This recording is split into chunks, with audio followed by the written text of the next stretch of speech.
De tout mon être alors s'élève un chant. De tout puissant, que tu es grand.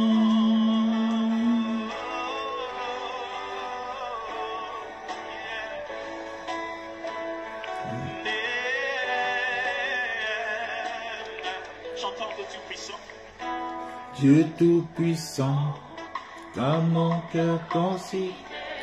Bonsoir, bonsoir à tous, bonsoir. Le ciel d'azur, les étoiles tournées, le clair matin. J'espère que la journée s'est bien passée.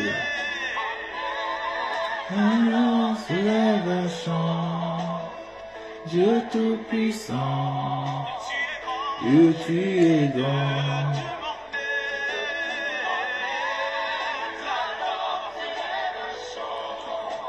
Je fais quelques partages et ensuite nous commençons. La main de grâce sera honorée. C'est notre thème de ce soir. Ensuite, nous allons prier en fonction de ce thème. C'est toujours dans le cadre de préparer notre nouvelle saison, la nouvelle année qui va commencer, 2024. Nous devons avoir tous les outils nécessaires, tous les armes nécessaires pour préparer cette nouvelle année. L'enseignement nécessaire, la connaissance nécessaire. On s'élève un chant, Dieu tout puissant, Dieu tu es grand.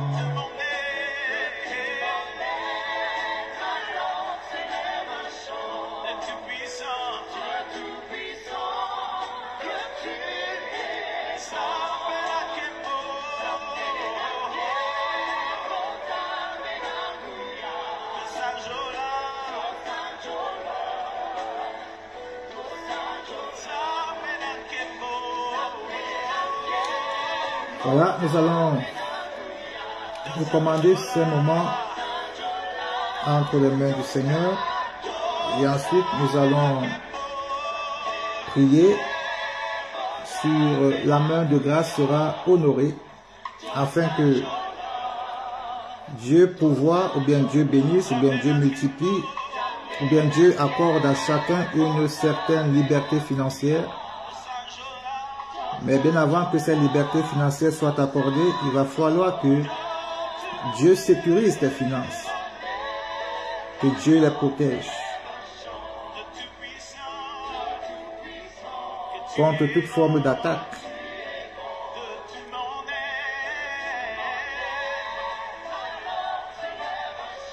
Voilà, nous allons commencer.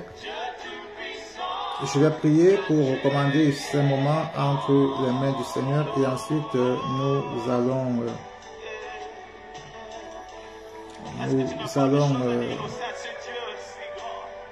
immédiatement commencer. Commence à imaginer sa grandeur. Quand tu dis grand, tu penses à quoi? Père, nous te bénissons pour ce soir au nom puissant de Jésus. Nous prions que par ta grâce, nous serons tous pardonnés. Pardonne-nous nos offenses, pardonne-nous nos manquements, nos transgressions. Qu'elles soient volontaires ou involontaires, Seigneur, nous te demandons pardon. Nous venons à toi afin que nos prières soient exaucées. Seigneur, accorde-nous la grâce ce soir, que nos prières soient encore écoutées au nom puissant de Jésus.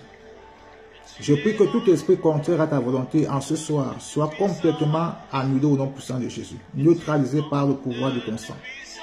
Au nom puissant de Jésus-Christ de Nazareth.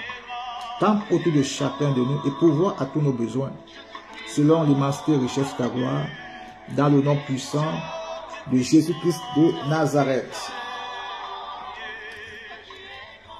Voilà, le thème de ce soir, c'est la main de grâce sera honorée. Nous allons commencer une nouvelle année, une nouvelle saison, et nous devions entrer dans cette nouvelle année avec beaucoup d'enseignements, avec beaucoup de grâce, beaucoup de connaissances et surtout beaucoup de détermination. Et c'est pour cela que ce mois, par la grâce de Dieu, nous allons beaucoup prier durant ce mois. Nous allons beaucoup prier. Nous allons continuer à faire les prières de minuit. Et nous allons les faire soit ce week-end et continuer à les faire également la semaine prochaine. Durant ce mois, nous allons beaucoup prier pour l'année qui va commencer. La parole de l'Éternel, elle est vraie. Elle nous dit très bien que dans les derniers jours, les temps seront difficiles. Mais nous devrions donc nous armer beaucoup plus dans la prière. Préparer l'année dans la prière. Préparer l'année dans la prière. Consacrer cette année dans la prière.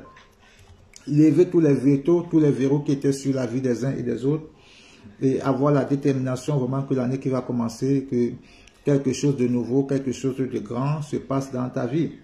Et ma prière serait vraiment que ceux qui ont des problèmes financiers, que l'Éternel bénisse. Ceux qui ont des problèmes sentimentaux, que l'Éternel bénisse également. Tous ceux qui ont des problèmes sentimentaux, tous ceux qui ont des problèmes, des difficultés, que ce soit à rencontrer l'homme de leur vie. Mais l'homme de ta vie, tu le rencontreras, tu iras le chercher à genoux.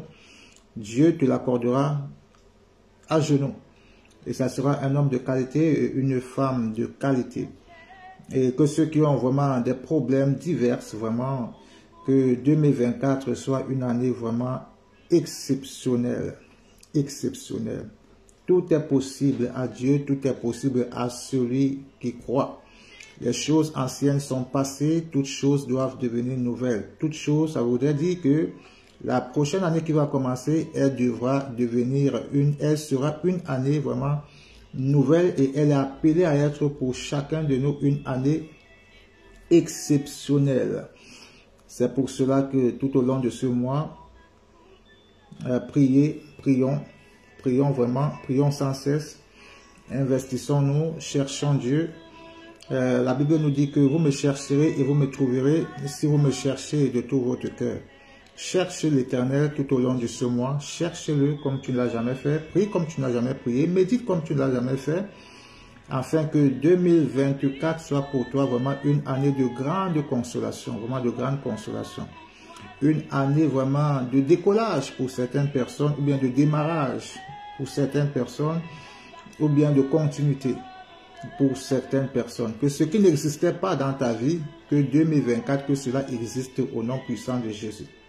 Alors c'est pour cela que je vous encourage à prier. Vendredi, nous allons prier, nous allons avoir encore notre prière de minuit, peut-être samedi et la semaine prochaine également. Donc on va essayer de vraiment beaucoup prier durant ce mois, beaucoup prier. Fais de ce mois un mois de consécration, un mois mis à part, où tu vas t'investir même au niveau de la sainteté, au niveau de la pureté, au niveau de la consécration, vraiment s'éloigner vraiment du mal pour chercher ton Dieu et ensuite utiliser toutes les armes de l'esprit, comme on a vu hier, les armes avec lesquelles nous combattons.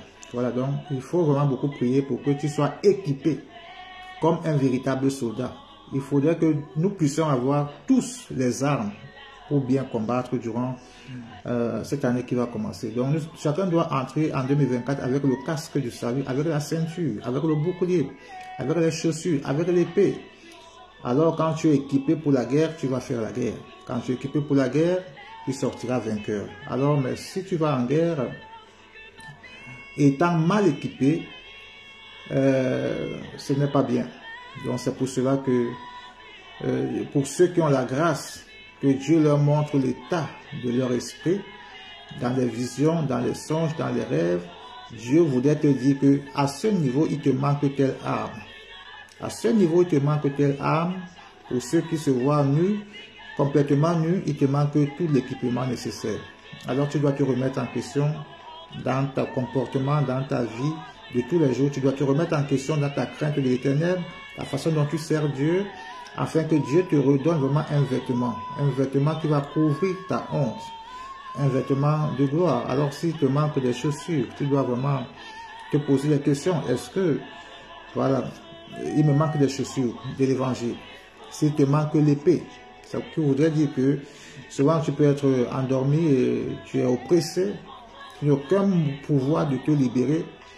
C'est comme si on t'asphyxiait même dans le rêve, même prononcer au nom de Jésus, c'est pas possible, c'est difficile.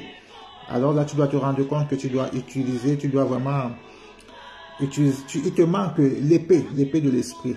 L'épée de l'esprit, c'est la parole de l'Éternel.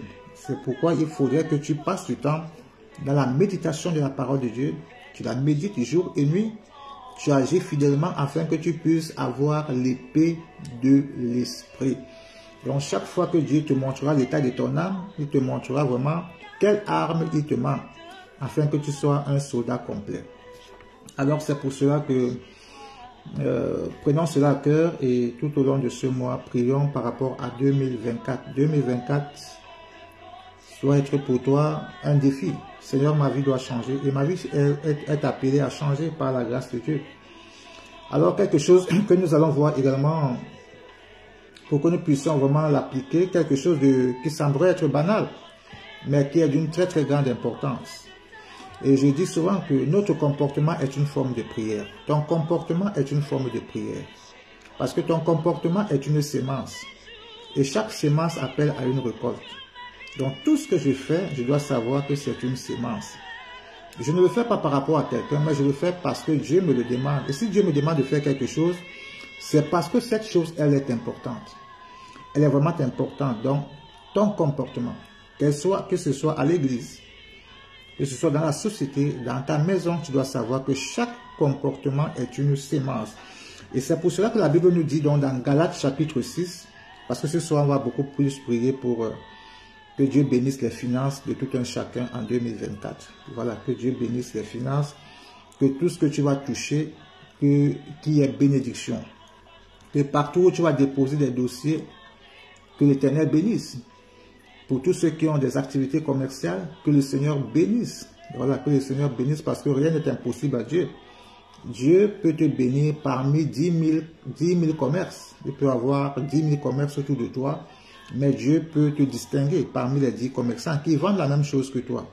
C'est pour cela que nous, avoir Dieu en soi est une grâce, est un privilège et est quelque chose d'honorable. Donc, Galates nous dit donc que sachez-le donc, ne vous y trompez pas. Ça veut dire que ne vous y trompez pas. Ne prenez pas ça à la légère. Ce qu'un homme aura sémé, il le moissonnera. Ce qu'un homme aura sémé, il le moissonnera. Donc, ton comportement est une sémence. C'est pour cela que le thème de ce soir, c'est la main de grâce. Elle sera honorée. Elle sera honorée. Et donc, Acte chapitre 20, verset 35 nous dit, « Je vous ai montré de toute manière que c'est en travaillant ainsi qu'il faut soutenir les faibles. » Il faut soutenir les faibles. Et se rappeler les paroles du Seigneur qui a dit lui-même, « Il y a plus de bonheur à donner qu'à recevoir. » Ça, ce sont les paroles du Seigneur qui disaient, il y a plus de bonheur à donner qu'à recevoir. Or, nous vivons dans une société où on nous a tous appris de toujours recevoir. De toujours recevoir. Et souvent, je suis souvent très étonné, souvent quand je voyage, je vais peut-être en Afrique comme ça, et je vois que la plupart des gens, ils aiment recevoir. Ils aiment recevoir. Il y a des gens qui, pour eux, ils aiment toujours recevoir. Ils ne trouvent pas d'inconvénient à recevoir. Mais ils ne sont jamais prêts à appliquer ce verset qu'il y a plus de bonheur à donner qu'à recevoir. Parce que derrière ce verset se cache un très très grand mystère. Un très grand mystère.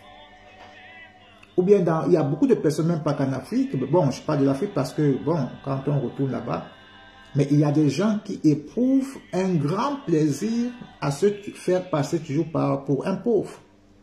à vouloir toujours recevoir, recevoir, recevoir. Et je vais vous dire ce soir que ce n'est pas bien. Ce n'est pas bien. Parce que la Bible dit qu'il y a plus de bonheur à donner qu'à recevoir. Parce que la main qui donne, elle sera toujours bénie. La main qui donne puise en toi quelque chose.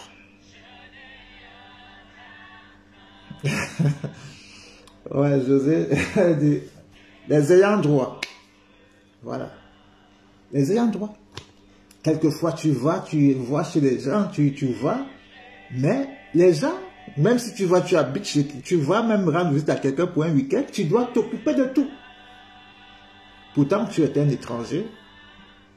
Donc, ils sont censés, ou bien certaines personnes sont censées, en temps normal, recevoir l'étranger. Mais c'est l'étranger qui reçoit encore quelqu'un chez lui. Alors les gens, il y a des gens qui se privent de bénédiction à un niveau et ils s'étonnent que leur vie est toujours compliquée. Quelqu'un est chez toi, mais en fait, c'est lui qui te reçoit chez toi, parce que c'est lui qui fait tout en fait. C'est lui qui fait tout. Petit déjeuner, déjeuner, soir, même les allumettes.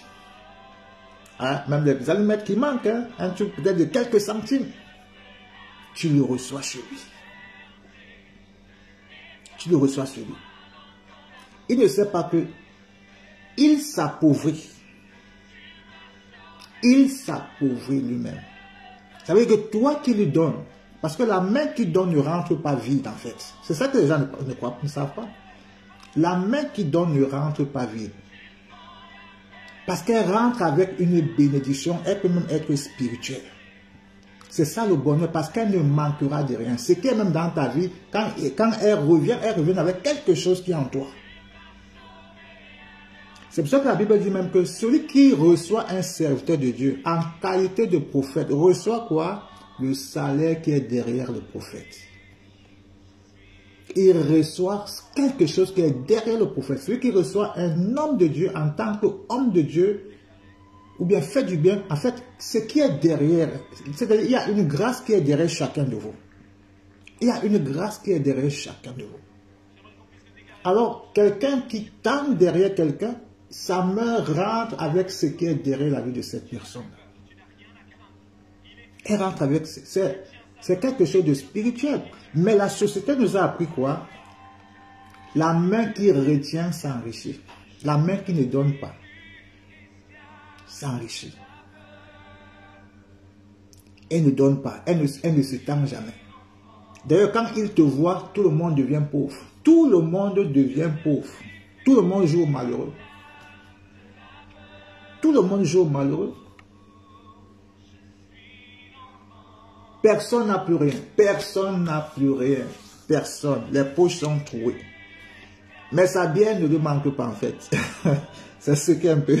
C'est ce qu'elle soit un peu bizarre là-dedans. C'est que le soir, sa bière ne lui manque pas. Il va aller s'asseoir quelque part, il va boire sa petite bière là, il va rentrer.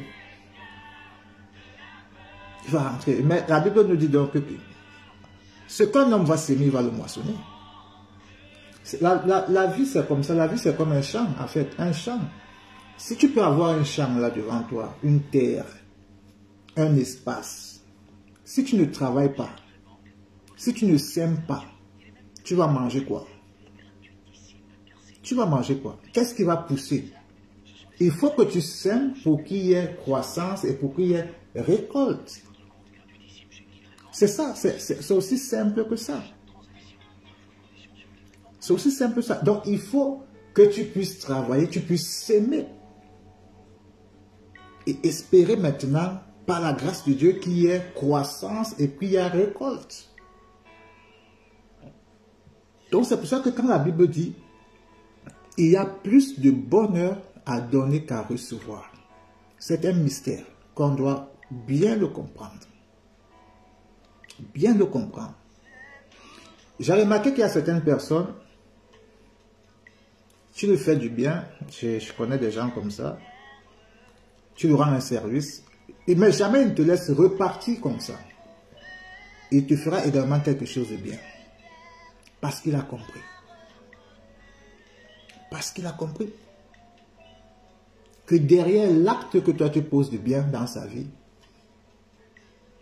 tu reçois une grâce qui est sur lui, sur sa maison. Tu reçois une grâce, tu reçois quelque chose de divin, quelque chose de Dieu en toi, qui est appelé à t'ouvrir les portes. À t'ouvrir les portes. Donc, il y a plus de bonheur à donner qu'à recevoir. Donc, durant cette année qui va commencer, il faut éprouver le bonheur. Ça peut être symbolique. Ça peut être symbolique. De donner.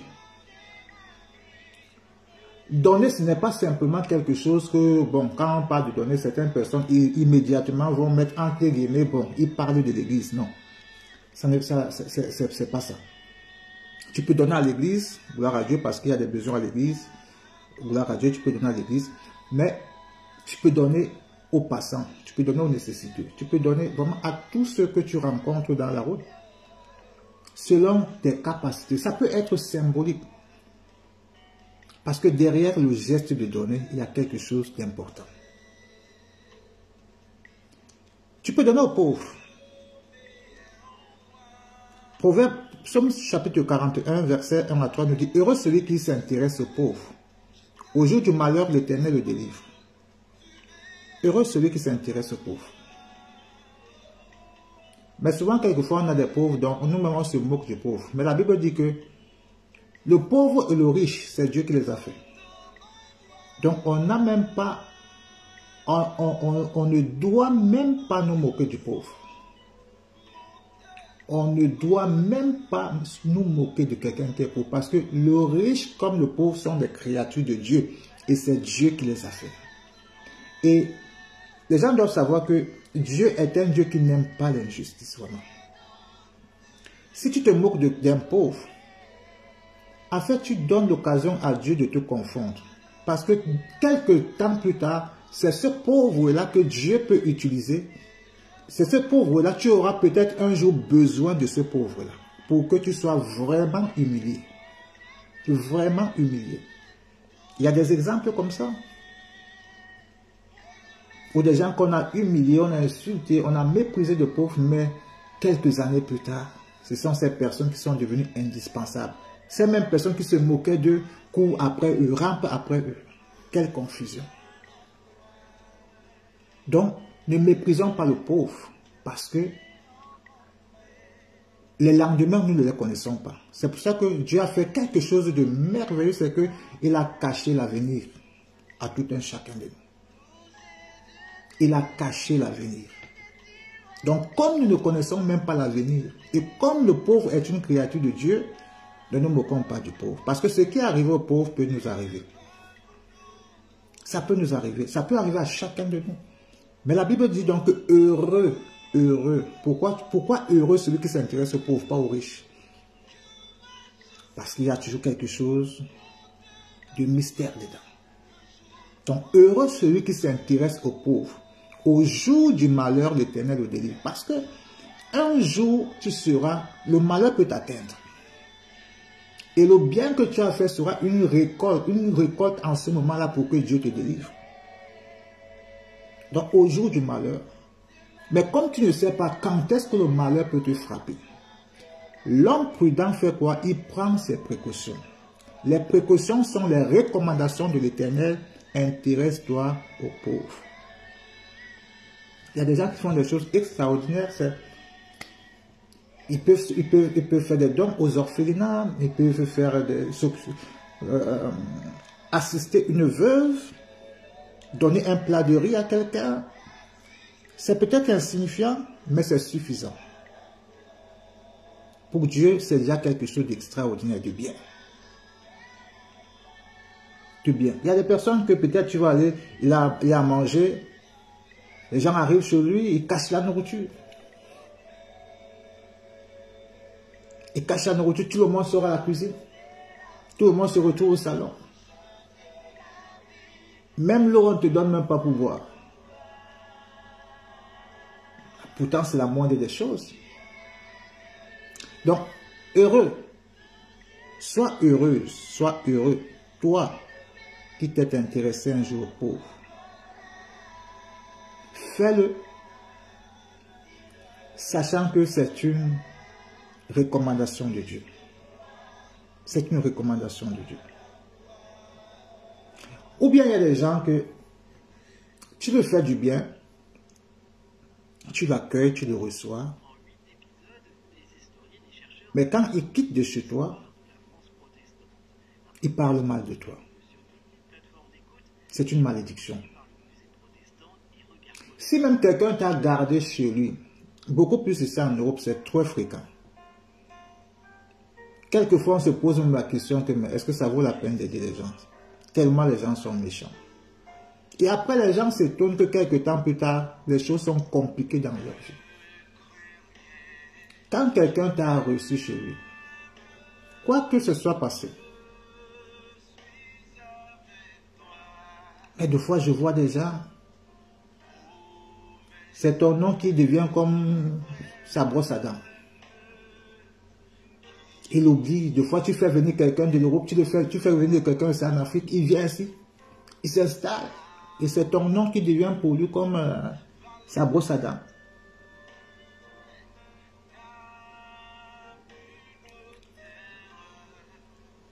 Quand quelqu'un, il y a également une chose qu'on doit savoir, parce que ce sont des choses que quelquefois on pose des actions, mais on ne connaît pas la portée. Sachons déjà que Dieu dit, ce qu'un homme va s'aimer, il va le moissonner. Il y a des personnes que, je vais parler de ça même dans les églises. Hein. Des fois, si tu sais qu'un jour, tu auras besoin de la prière de ton pasteur, pour tous ceux qui sont dans les différentes églises, faites attention. Parce qu'il y a des gens que dehors, c'est lui qui insulte le pasteur, c'est lui qui combat l'église, c'est lui qui dit des choses. Mais c'est la même personne qui vient voir le pasteur que le pasteur prie pour moi. Mais cette prière qu'il va faire sur toi, c'est la malédiction. Il n'y a aucune bénédiction qui va sortir de là. Il n'y a aucune bénédiction parce que tu ne peux pas vilipender quelqu'un et en même temps vouloir boire l'eau de cette personne.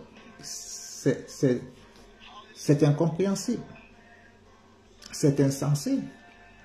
Il n'y a aucune bénédiction qui peut sortir de là. Au contraire, tu vas sortir de là avec encore une charge négative sur ta vie. Alors même dans la vie de tous les jours, si tu sais un jour que tu auras besoin de quelqu'un, ne parle pas mal de lui. Parce que tout le bien qu'il te fera après sera tout sauf un bien. Sera tout sauf un bien. Donc c'est pour ça que la Bible dit même que quelquefois, fais même du bien au pauvre. Parce que le pauvre même, quelqu'un que tu ne connais pas, tu ne vas plus le voir. Tu n'attends rien de lui. Donc c'est même pour ça qu'il est souvent un peu bien parce que il n'y a pas d'attente. Parce que tu as fait du bien, tu es parti. Mais le plus difficile, c'est quand tu fais du bien à quelqu'un que tu vois tous les jours. Et après, c'est lui que tu entends qui raconte des histoires, il parle, il ne te protège même pas. Même s'il y a quoi, il te livre dehors comme à l'abattoir. Ça fait beaucoup plus mal. C'est pour ça que la Bible dit que faites du bien aux pauvres. Et la Bible dit même que la vraie église est celle qui s'occupe des veuves et des orphelins. C'est ça même la vraie église. Et toi, tu es cette église-là, qui peut, de temps en temps, selon tes possibilités, faire du bien à quelqu'un, à un pauvre. Proverbe chapitre 19, verset 17 nous dit, celui qui a pitié du pauvre. Ça, c'est intéressant. Il faut le savoir, il faut appliquer certains principes. Parce que la prière, ce n'est pas seulement se lever le matin, prendre des moments de jeûne et de prière. Non, il faut quelque chose qui accompagne ta prière. Il faut des éléments qui soutiennent ta prière. Ça ne sert à rien d'aller demander à Dieu, Seigneur, bénis-moi, Seigneur, fais-moi ça, Seigneur, fais-moi ça. Quelle est la substance qui accompagne ta prière? Qu'est-ce qui parle en ta faveur derrière toi? Qu'est-ce qui témoigne quand ta vie est mort? Mais qu'est-ce qui a ressuscité cette femme? Parce que les gens sont allés dire à Jésus, mais chacun venait avec un témoignage. Voici ce qu'elle va. Elle était une femme très importante. C'est le bien de cette femme-là qui l'a ressuscité. C'est le bien. Le bien qu'elle a fait était une substance qui donnait la valeur à la prière qui était adressée sur sa vie. Alors quand la Bible nous dit donc dans Proverbe 19, verset 17, il dit, celui qui a pitié du pauvre prête à Dieu. Prête à Dieu. C'est comme une épargne en fait. Celui qui a pitié du pauvre, il prête à Dieu. C'est pour cela que quand vous entrez même dans les moments, comme vous avez vu vous pouvez faire certains moments de prière, c'est toujours important de sortir de là en faisant une action de grâce. Selon comme Dieu vous guide. Si Dieu te guide que, voilà, fais ça à l'église, ou bien sème dans la vie du pasteur, ou bien, voilà, une telle personne, tu sens qu'elle est dans le besoin, Dieu te met à cœur de l'aider, va, sème. Elle est dans le besoin, mais il y a une grâce sur sa vie qui fera en sorte que ça sera un déblocage, une grâce qui reviendra sur toi, qui te portera quelque chose de plus. Peut-être la solution de ton problème est dans la vie de cette personne.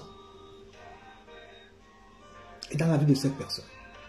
Donc la grâce qui est sur sa vie est la clé qui peut peut-être t'ouvrir la porte dans ton besoin. Donc, moi je conseille aux gens, n'entre pas dans le jeûne comme ça, c'est-à-dire comme ça, non. Donc celui qui a pitié du pauvre prête à Dieu, prête à l'Éternel qui le lui rendra selon son œuvre. Je m'occupe, je prête à Dieu. Au temps convenable, Dieu s'occupera de moi. Et tout ce que nous faisons, nous le faisons pour nous et pour nos enfants. Peut-être les souffrances que nous on a aujourd'hui, le bien qu'on nous fait tous les jours là, ce sont nos enfants qui vont les récolter. Et vous allez voir certaines personnes ici dehors, on dirait qu'ils n'ont pas de problèmes spirituels. On dirait que tout va dans leur vie. Ils ne rencontrent pas de problèmes. Ils ne prient même pas. Mais si tu regardes peut-être le passé de cet enfant-là, ceux qui ont investi derrière, ceux qui ont travaillé derrière, eux, ils ne sont que des bénéficiaires des sacrifices de ceux qui les ont précédés. Donc, les parents ont peut-être prêté à Dieu. Et les enfants, aujourd'hui, en bénéficient. Donc, celui qui a pitié du pauvre prête à l'Éternel, qui le lui rendra selon son œuvre. 2 Corinthiens chapitre 9, verset 6 nous dit, « Sachez-le, celui qui sème peu, moissonnera peu. Et celui qui sème abondamment, moissonnera abondamment. » C'est une loi divine. Ce n'est pas un débat, ce n'est pas un raisonnement. Et c'est aussi une question de logique. La logique voudrait que celui qui travaille 1 hectare et celui qui travaille 10 hectares, la récolte ne peut pas être la même. Humainement, c'est logique. Ce n'est pas la sorcellerie. On n'a pas besoin d'une révélation prophétique pour ça. C'est quelque chose de logique. Et la même logique commence dans le domaine spirituel. Donc, celui qui sème peu, moissonnera peu. Celui qui sème abondamment, moissonnera abondamment. Et souvent, il y a également des personnes très mal intentionnées, même dans les églises, ou bien souvent, toi, tu es là, tu t'engages à l'œuvre de Dieu, et après, tu entends quelqu'un qui vient te dire à côté que c'est le pasteur, c'est la femme du pasteur. Alors, ils ont le don de te décourager. Mais si tu es convaincu de ce que tu fais, tu n'as pas besoin de l'approbation de qui que ce soit. Tu fais ce que Dieu te demande de faire. Tu fais ce que la Bible te demande de faire. Et c'est tout. Donc, pendant cette année, sache que les prières ne sont pas simplement le fait d'entrer dans ta chambre et de prier comme ça, non. David pouvait prendre Dieu à témoin. Il disait à Dieu que celui qui a mangé mon pain, c'est le même qui se lève contre moi. Pour dire à Dieu quoi, tu as dit que je fais du bien à mon ennemi, mais il a mangé mon pain, mais c'est encore lui qui se moque de moi, qui parle mal de moi. Seigneur, et puis Seigneur, souviens-toi de moi. Et c'est également encore une autre vérité. C'est que quand quelqu'un te fait du bien, bien aimé, il a comme un certain droit sur ta vie. Ça veut dire que s'il va prier, s'il va parler à Dieu, s'il pleure devant Dieu parce que tu lui as fait du mal, le bien qu'il t'a fait témoignera contre toi. Sera suffisamment un élément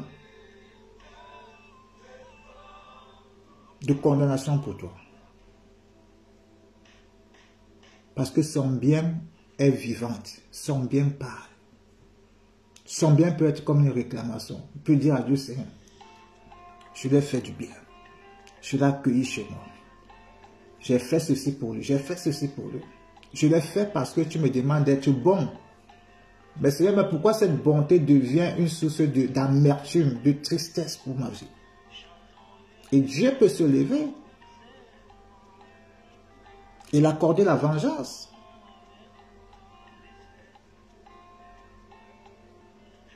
Donc, même pour qu'on te condamne, il faut un motif. Même dans le domaine spirituel, pour qu'on fasse quelque chose à quelqu'un, il faut un motif. Et même si quelqu'un va prier sur toi devant Dieu, s'il a le motif, ce motif est suffisant. Donc, ce bien est suffisant. Donc, le bien, c'est comme une certaine légitimité en fait. C'est pour ça que quelqu'un, tu peux même te faire du bien, même. Deux fois, tu fais lui du bien également.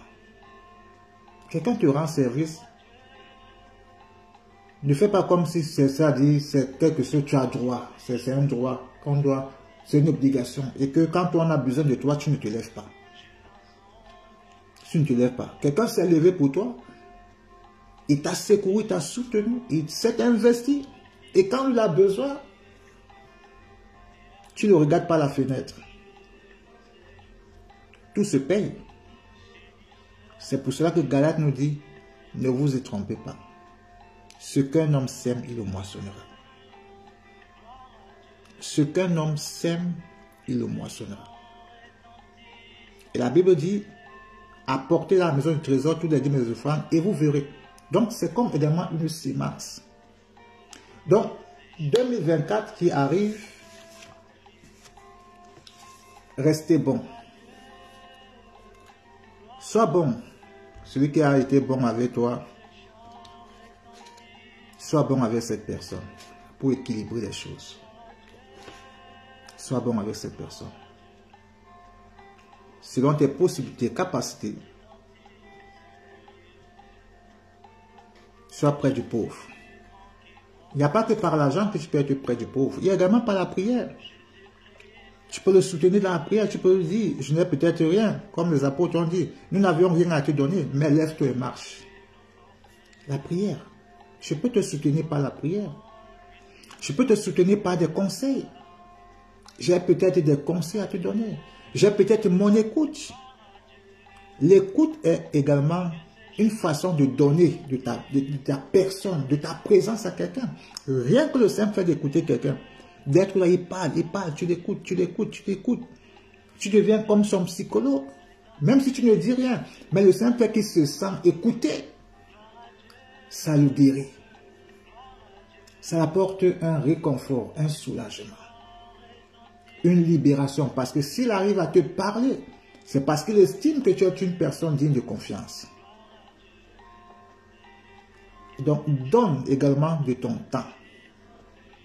Il y a d'autres personnes, oui, ils n'ont peut-être pas les moyens, mais tu peux donner ton temps. Tu peux investir de ton temps, de ta présence. Tu peux investir de tes genoux, ça ne te coûte rien.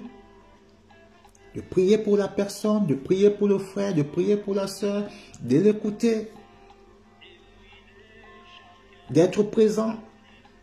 C'est une façon également de donner. Donc donner, ce n'est pas que l'argent. Tu peux donner ton temps, c'est déjà quelque chose de bien. C'est déjà quelque chose de bien.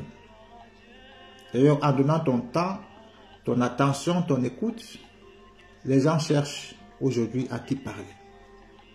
Et tu deviendras une source de bénédiction pour cette personne. Parce qu'il saura que tu peux l'écouter.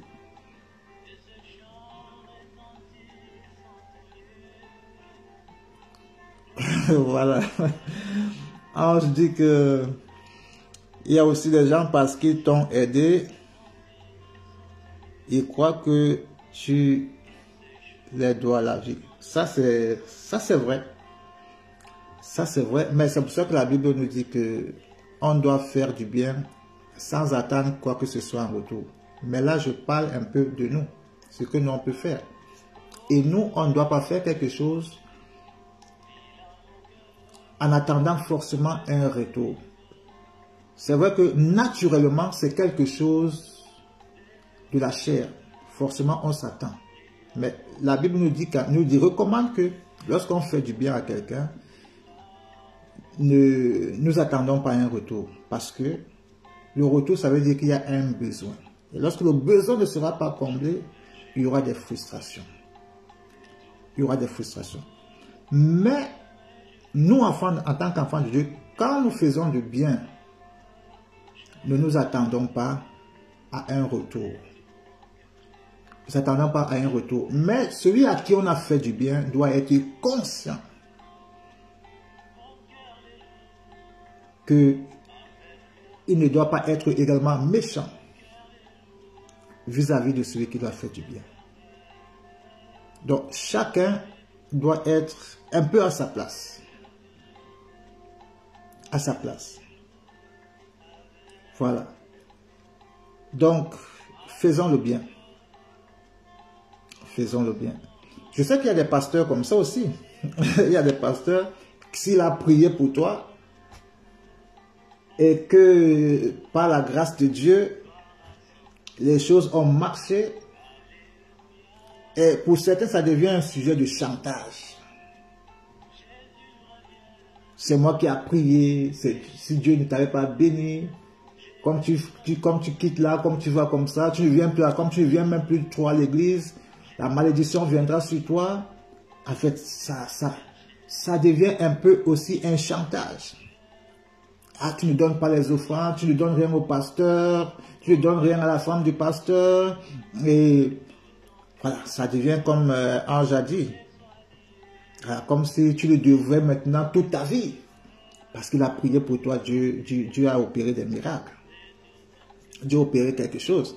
Également, nous également, en tant que pasteur, on ne doit pas arriver à là.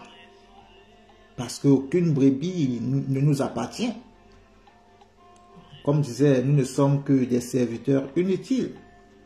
C'est Dieu notre récompense. Voilà, c'est Dieu notre récompense. Si Dieu a permis que par nos mains, cette personne ait la solution, gloire à Dieu. Gloire à Dieu. Au travers de cet investissement dans la vie de cette personne et qu'il y ait un résultat, à l'immédiat ou à plus tard, cette semence sera comme appellera à une récolte dans même la vie du pasteur. Parce que Dieu se souviendra. Donc, c'est un problème qui touche tous les milieux. Tous les milieux. Je sais qu'il y a peut-être certains ici qui ont vécu la même chose dans certaines églises, dans certains pasteurs, que lorsqu'ils ont prié pour toi, ça devient comme un chantage après. Voilà. Donc, nous également, on ne doit pas arriver à là. On ne doit pas arriver à ce niveau. On doit faire des choses par amour, animé d'une compassion. D'une compassion. Et le plaisir devrait être quoi? De voir la personne sortir de son problème. Je me rappelle, il y a une sœur qui me racontait avant je ne commençais à...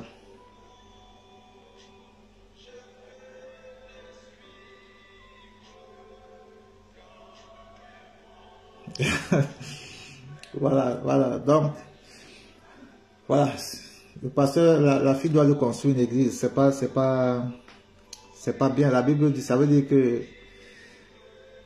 ça c'est pas bien, ça c'est pas bien, ça c'est pas bien. Donc, cette sœur, elle me racontait, elle travaillait, elle avait, je sais même pas,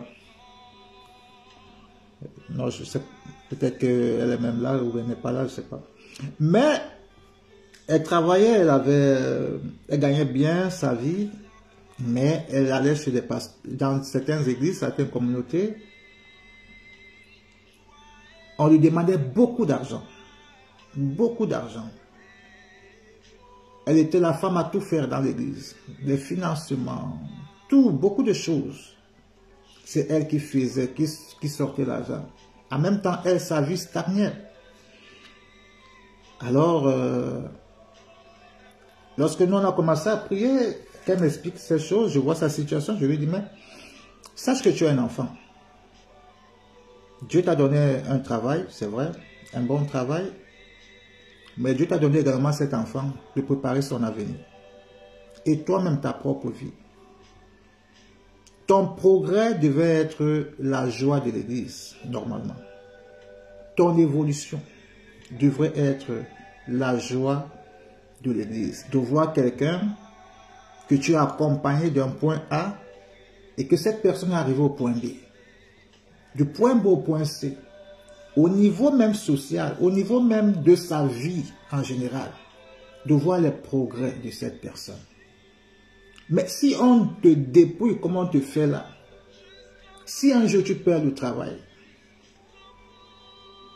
que deviendrait ton enfant? Et toi-même?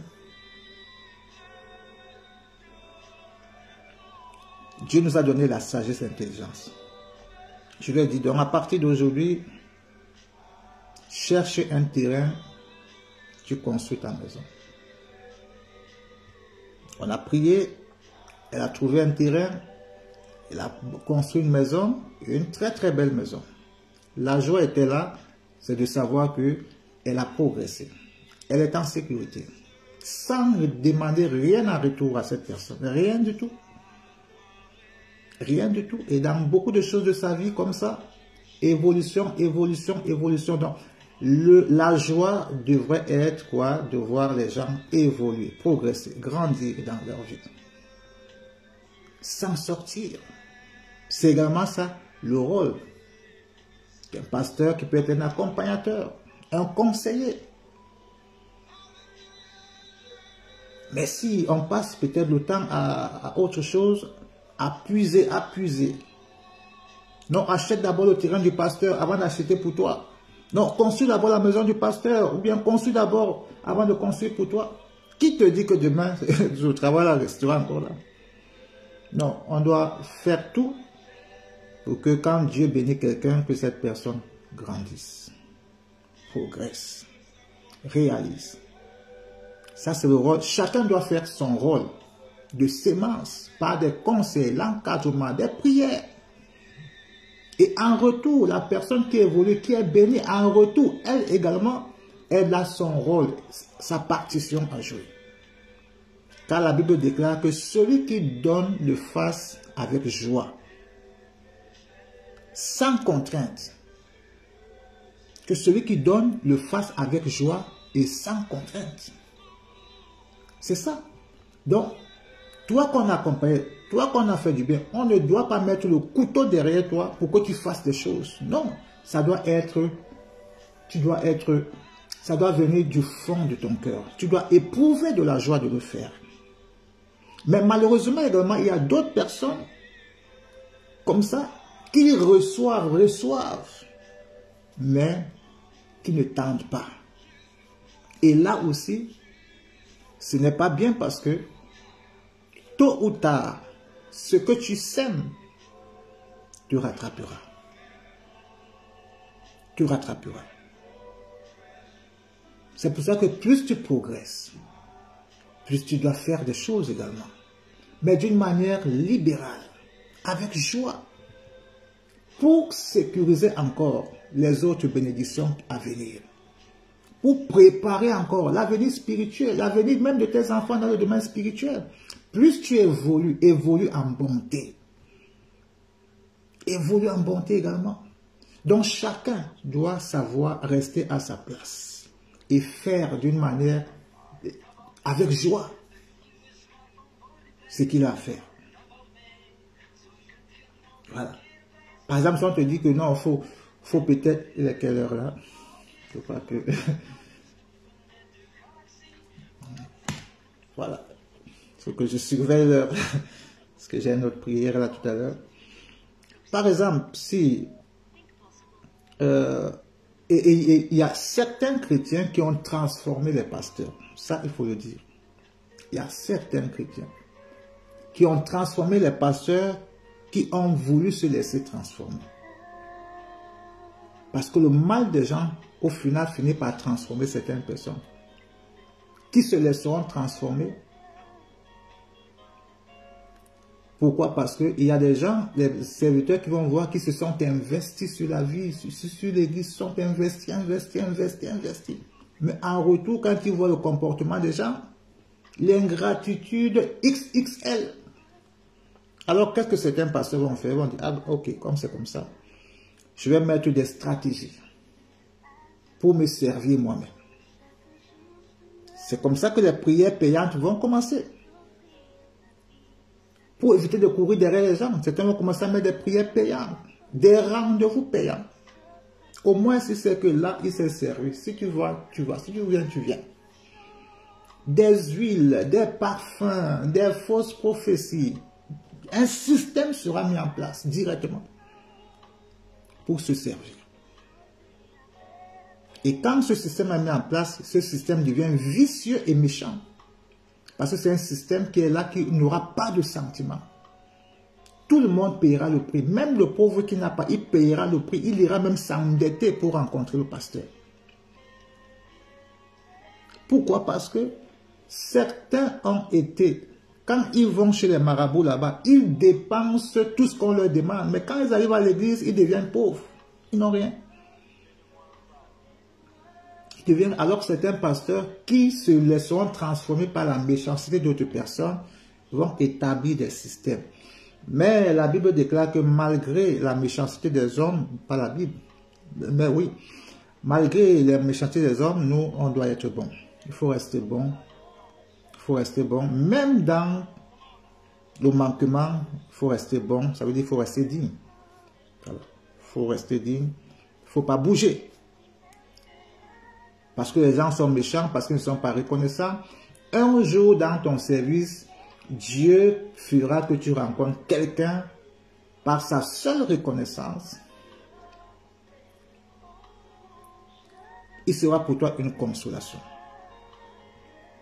Donc, c'est pour cela que dans certaines églises, des systèmes sont mis en place. Des systèmes financiers, vente des mouchoirs, vente des bouteilles d'eau, vente des chaises. Ceux qui sont assis devant, il y a un prix pour s'asseoir devant. Il y a un prix pour le deuxième rang. Un prix pour ceux qui sont derrière. Plus tu te rapproches devant, plus la somme que tu donnes est importante. Alors ça devient quoi? Un business. Un business. Pour inviter un pasteur, un serviteur dans un pays ici, dans un hôtel, il y a un comme ça, tu devais payer une suite d'hôtel avec tout ce qui devait venir. Les bouteilles d'huile devaient coûter, chaque bouteille d'huile, 150 €. Imagine si tu as beaucoup d'enfants. Chacun devait avoir pour lui. Non seulement ça, quand le travail est fini, le cachet suit maintenant. Donc, ça devient un commerce. Des charlatans qui se sont infiltrés. Et comme il y a des chasseurs de miracles, ils paieront le prix fort. Parce qu'ils chassent des miracles. Donc, en résumé, la Bible nous dit donc que ce qu'un homme aura semé, il le moissonnera. Ton plaisir devrait être de voir ton prochain être heureux. C'est de lire le sourire dans le visage de quelqu'un. Si ton prochain est content, si tu as donné le sourire à un pauvre, à un passant, tu lui as donné un peu d'amour, un peu de paix. Pour ce jour-là, tu as fait quelque chose de grand. Tu as prêté à Dieu.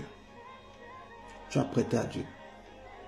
Par ton conseil, par ta joie de vivre. Il y a des gens qui ont une extrême joie de vivre. Les gens aiment être à côté de toi parce que tu as une joie qui communique. Mais cette joie peut donner la paix aux gens. Alors ne te prive pas. Chacun a quelque chose en lui qu'il peut donner à son prochain. qui peut donner à son prochain. Donc, l'année qui va commencer, sache que la Bible dit que la main qui donne est celle qui reçoit.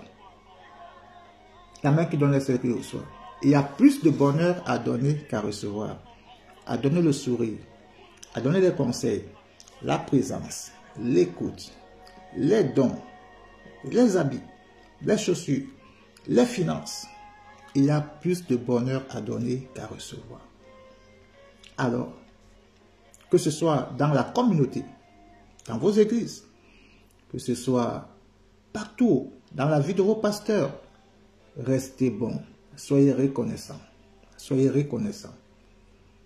Et quand tu vas prier, il y a toute cette sémence-là qui va soutenir puissamment ta prière.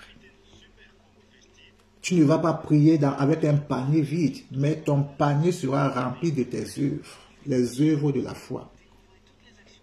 La foi sans les œuvres, elle est morte. Donc la prière sans les œuvres ne sert à rien. Ne sert à rien. C'est comme le roi Ézéchias. Quand il prie avec un panier plein. Il dit à Dieu, j'ai marché avec droiture. J'ai fait tout ce que tu m'as dit de faire. J'ai été présent. J'ai été un bon roi. Le panier était plein. Donc sa prière trouvait une substance. Et quand Dieu regarde la prière, il voit la substance. Il dit, mais Esaïe va redire au roi là qu'il va vivre. Je lui donne encore 14 ans de vie. Donc tout de suite, Esaïe va dire au roi, non, Dieu a changé, il a changé d'avis. Il te redonne encore la vie. Tu vas guérir. Tu guéris et tu as encore 14 années de vie devant toi. Tabitha, quand elle meurt, lorsqu'on va prier pour elle, il y a une substance qui accompagne les biens qu'elle a fait aux veuves, aux orphelins, à l'église. Et la prière rencontre une substance. Quand Dieu écoute la prière, il voit la prière, il voit les œuvres de la prière. Il réveille la dame là. Elle ressuscite. Alors, qu'il y ait toujours une bonne substance qui accompagne vos prières. Faites du bien sans attendre quoi que ce soit en retour. Alors que Dieu vous bénisse. On va prier. Demain, je vous raconterai peut-être une histoire. On va prier pour les finances parce que malgré le bien qu'on fait, il y a quand même des gens méchants. Il y a des gens que tu vas donner ton argent, tu vas donner un habit, une chaussure. Tu vas travailler sur ça pour que ta vie se complique. Tu vas perdre le travail parce que tu as fait du bien à quelqu'un. Tu vas perdre ton mariage parce que tu allais faire du bien aux gens. C'est pour cela que tu dois prier pour le bien que tu donnes à quelqu'un. Quiconque voudra retourner ce bien contre moi, je convertis ce mal en puissante bénédiction dans ma vie au nom de Jésus. Que ce soit l'effet contraire. Et déclare, ça sera toujours l'effet contraire à partir d'aujourd'hui. Quiconque me maudira financièrement, cette malédiction sera une puissante bénédiction dans ma vie. Ça sera l'effet contraire. À partir d'aujourd'hui, effet contraire. Toute malédiction financière sera à mon avantage. Quand vous maudirez, l'Éternel bénira encore 2 fois. Il bénira encore 3 fois. Donc, ils comprendront que plus ils t'attaquent, ils veulent attacher tes mains, attacher ton travail, attacher tes finances. Plus ils le font, plus tu progresses. Ça sera l'effet contraire. Et ça sera pour eux une confusion. Alors, je crois qu'on fera cette prière beaucoup plus demain. On va la faire courtement aujourd'hui. Comme j'ai prière dans 1 minute. Nous prions. Père, nous te bénissons pour ta parole. Et je prie au nom de Jésus. Tu as dit dans ta parole, tu béniras le fruit de notre travail. Ta parole nous dit que l'or et l'argent t'appartiennent. Et je prie, ô Dieu Tout-Puissant, toi qu'appartient l'or et l'argent, pourvoir financièrement à tous nos besoins durant l'année qui va commencer. Quiconque maudira nos finances, que cette malédiction sera une bénédiction financière. Quiconque voudra attacher les finances, il va libérer une puissante bénédiction financière dans nos vies. Au nom de Jésus.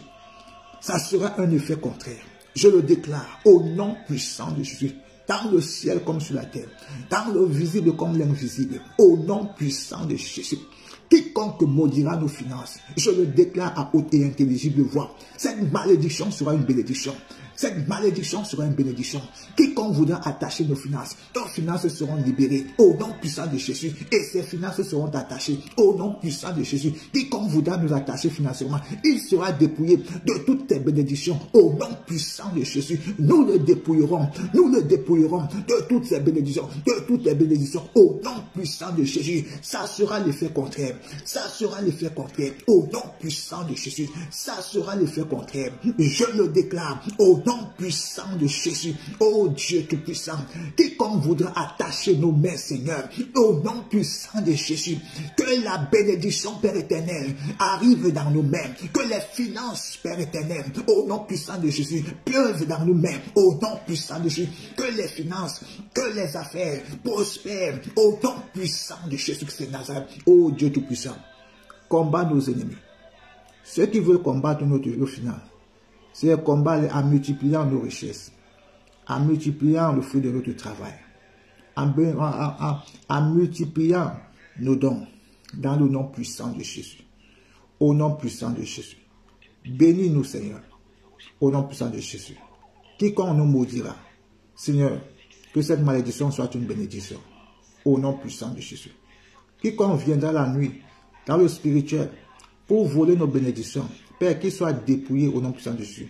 Depuis, Père éternel, la jeunesse de sa vie, jusqu'à ce jour, que toute sa vie soit dépouillée à notre faveur. Dépouillée à notre faveur. Dépouillée à notre faveur. Au nom de Jésus, quiconque aura l'intention, par le don que nous le ferons, au nom de Jésus, l'intention de venir nous dépouiller, Seigneur, au nom de Jésus, je déclare que ça sera l'effet contraire. Vous serez dépouillés en notre faveur, au nom puissant de Jésus, au nom puissant de Jésus, vous serez dépouillés en notre faveur, en esprit comme en vérité, au nom puissant de Jésus-Christ de Nazareth. Je le scelle dans le nom puissant de Jésus-Christ de Nazareth. Et nous disons Amen.